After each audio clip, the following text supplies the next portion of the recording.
I apologize for the poor quality of these videos, especially this one, because I only have a single lamp in this room, so the lighting is kind of bad. Um, Nonetheless, I'm going to try to press on with these. The last couple videos I made on the subject of God in general, belief in God and the existence of God, have been mainly focused on the idea of faith um, in many different forms. Uh, And with this one, I wanted to kind of diverge a little, but keeping on the same topic of God. There were some founders of the United States, this country. Many of the founders shared a belief system that is often known as deism.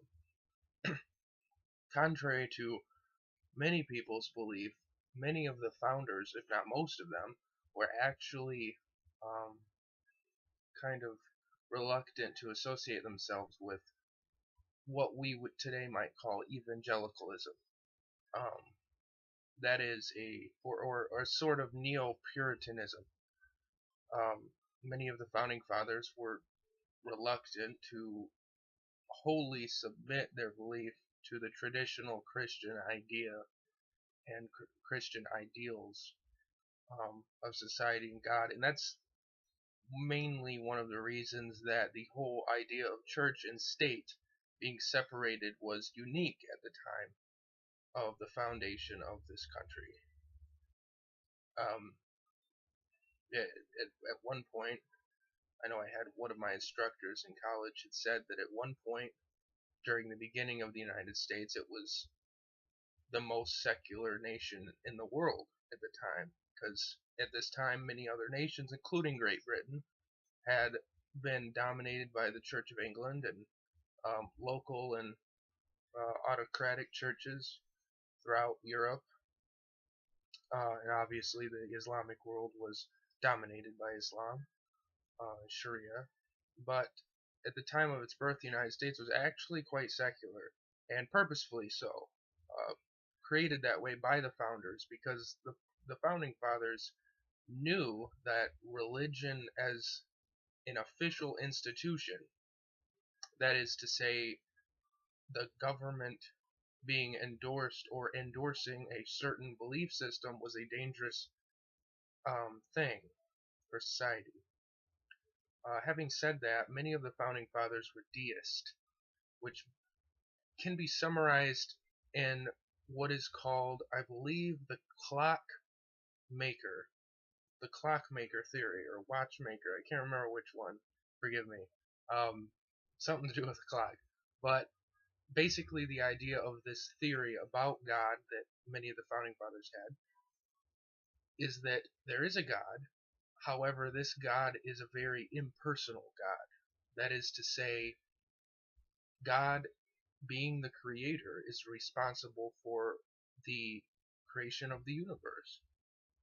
But after his great creation, after this great cause or this great action of creating, he sort of stepped back and just let it do its thing, and lets it do its thing through all of time, having no personal, what we would say, personal intervention as far as morality or human behavior or human societies. It's sort of you can almost look at it as a standoff, let them do their thing kind of thing. That's pretty much deism in a nutshell.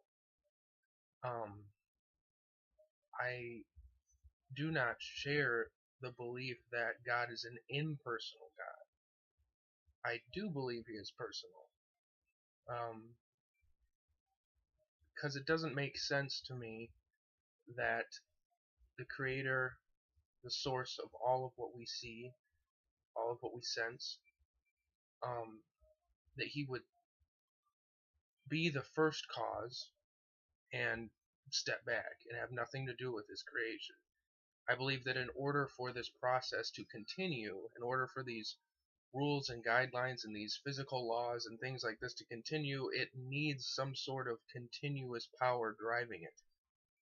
And this is part of the reason I included it in this series of videos, because I'm really trying to delve back into the reason why I believe in a God, not just saying I do and expecting people to believe it. I'm really trying to justify it as best I can. With the deist perspective, that sort of personal, loving creator, Father in heaven, is absent, which I find kind of disappointing. Otherwise, I would be completely probably on the boat with many of the founding fathers as far as their deistic views.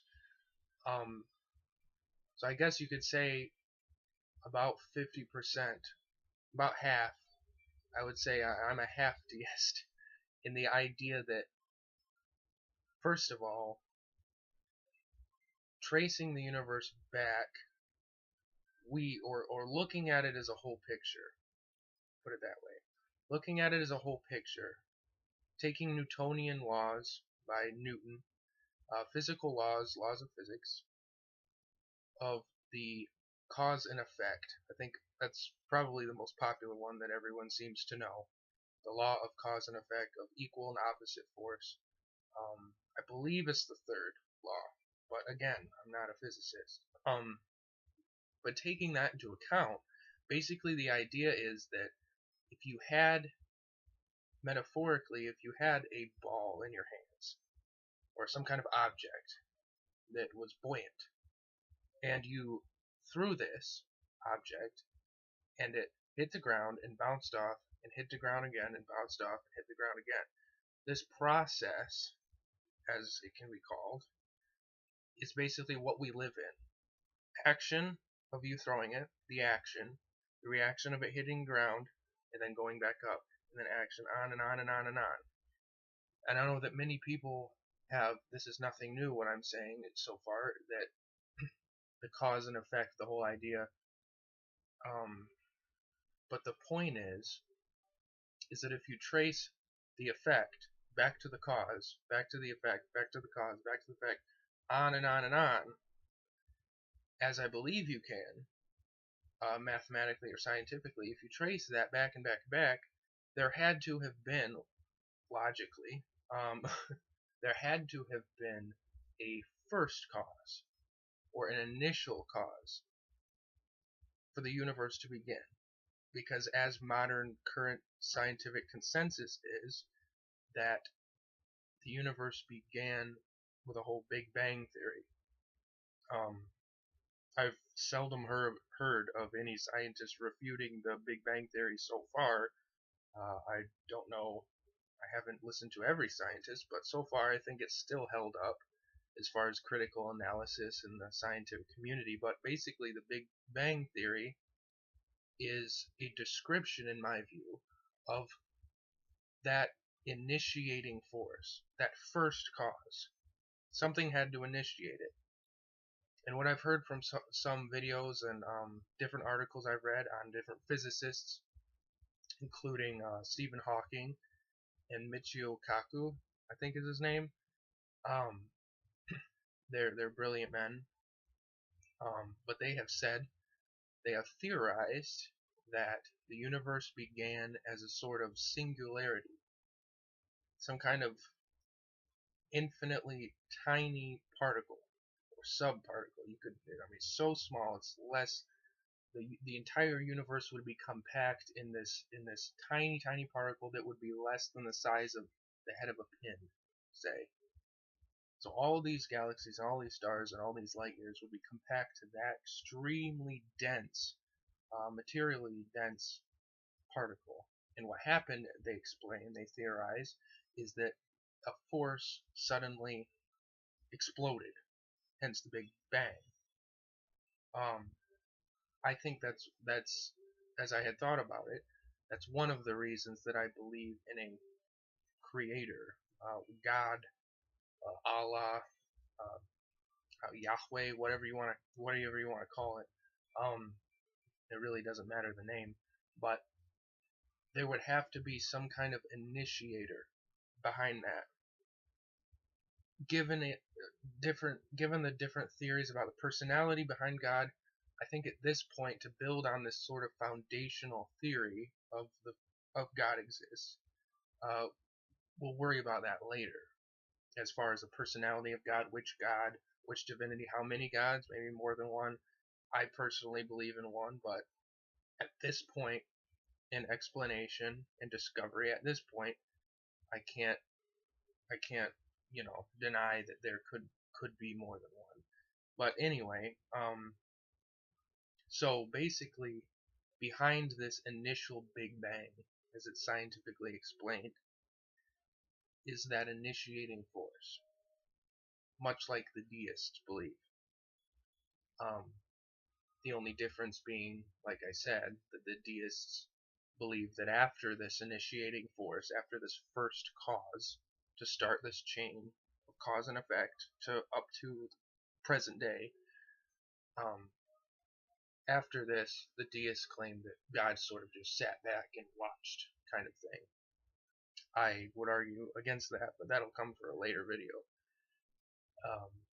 But that is one solid reason I can think of that I do believe in God, because of the chain of cause and effect. If you go back and back and back, there has to be a first cause to cause the first effect, and hence another cause to start another effect, and on and on and on and on, as a chain reaction. So this entire world, this entire universe that we live in, including the world, the Earth, obviously, is, you could almost look at it like one giant process. And I would argue that the God or the being, consciousness, whatever, that runs this, you could say, would have to be involved in it somehow. Otherwise, we would see physical laws falling apart, because there would be nothing to tell nature otherwise. You would start seeing weird anomalies. There would be no consistency as far as physical laws go on material things. There would be no guidelines. And that's where I get the idea that there are some kind of guidelines. There are some kind of guidelines that sort of set this process, this natural process of phenomenon that we see, from mundane to cosmological, that there's something that sets those, and there's something that sort of keeps it steady. If there was no consistent power behind any of this, no consistent energy, I believe it would fall apart into chaos, and we wouldn't have any kind of form in the universe or anything like that. So that's one reason. And as I go along, I'm writing tons of notes, and I'm really trying to dive into this, trying to come back to the foundation, the fundamental reasons why I believe that there is a God, and put up the case for it. Thanks for watching.